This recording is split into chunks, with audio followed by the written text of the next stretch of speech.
It's a moment we all know. You picked up your phone for one thing, to check the time, to answer a text. 5 minutes later, you're in the void. Your thumb is numb. Your mind is dull. And you can't remember what you were even looking at. You are not scrolling. You are being scrolled. This isn't a lack of discipline. This is a brilliant, billion-dollar manipulation of your deepest wiring. You think you're choosing to be here. But for over 2 decades, the most brilliant minds in Silicon Valley have been perfecting a system, a digital cage, designed to keep your eyes locked on that screen.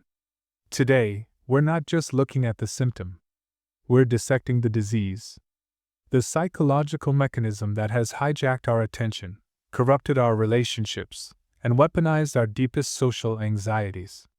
This is the untold story of the dopamine slot machine, the infinite scroll, and the primal fear we call FOMO.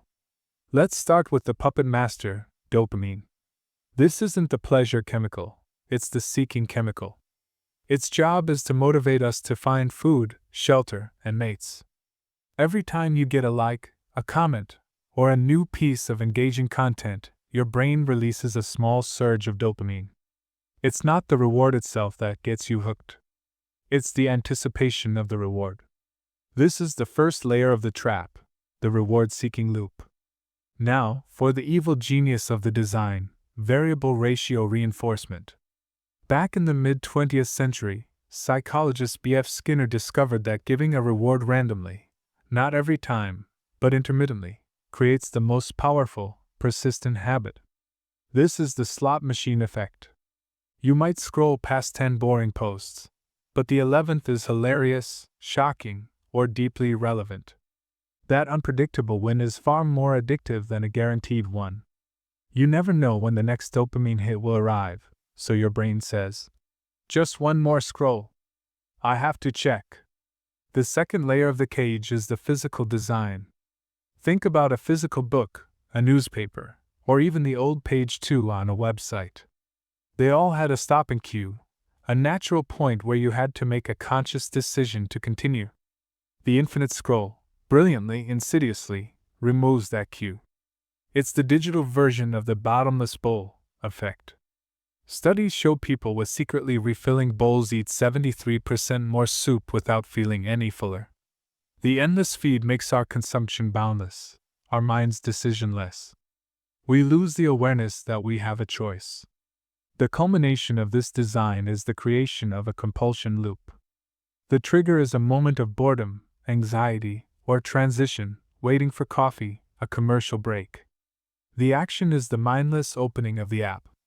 The variable reward is the surprise content. And the investment is the time you spend engaging, feeding the algorithm more data. This loop is now wired into your brain as a default behavior.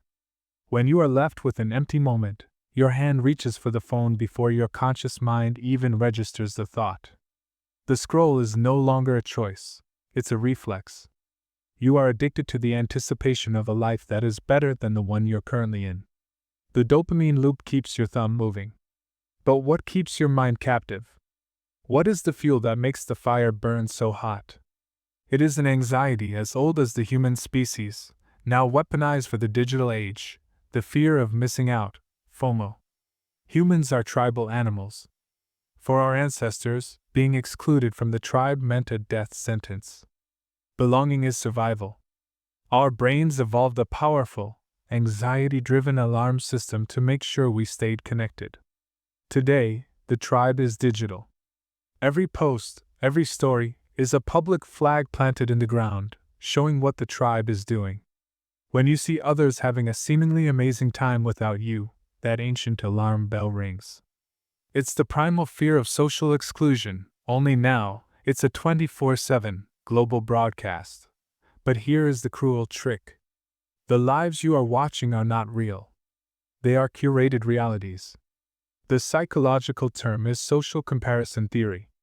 We naturally compare ourselves to others to gauge our own self-worth. In the real world, the data points are varied and messy. On social media, you are comparing your authentic, messy, complex behind-the-scenes reality to everyone else's hyper-edited, filtered highlight reel. The result is a guaranteed to lose comparison that plunges you into a dopamine deficit state the moment you log off. FOMO isn't just about fun. It's about scarcity. Stories disappear. Trends die overnight. We are conditioned to believe that information is fleeting and must be consumed now. This creates what is known as attentional bias. Our focus is constantly being pulled by the newest, shiniest, most urgent thing, even if it is completely irrelevant to our long-term goals.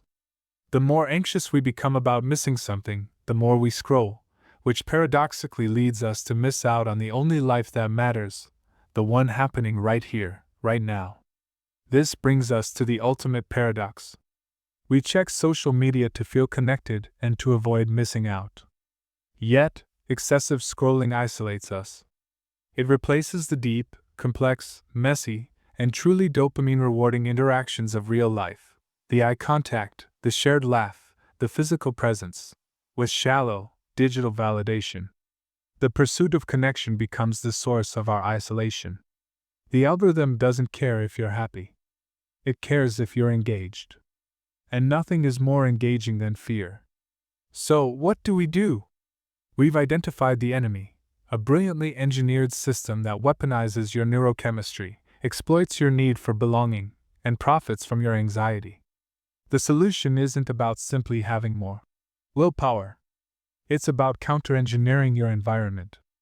We must apply the same psychological principles they use to keep us hooked, and use them to set ourselves free. Strategy 1. Introduce friction.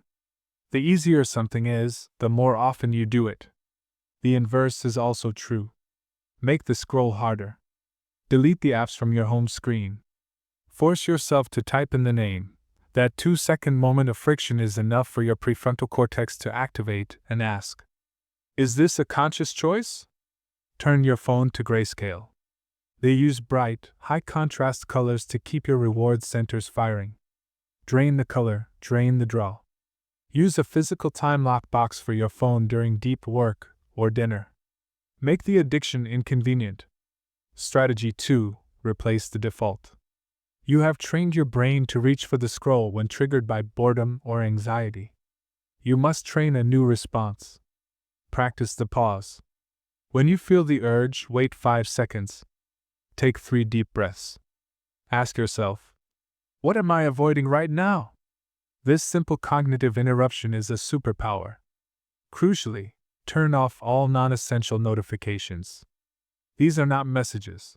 They are Pavlovian bells designed to interrupt your real life. Reclaim your moments of micro-boredom. That is where true creativity and self-reflection are born. Strategy 3. Cure it with intention. You are the editor of your digital world. Unfollow every account that makes you feel lesser, anxious, or angry. Don't worry about being rude, mute them. The algorithm is a mirror, show it a better reflection. Use social media as a tool, not a companion.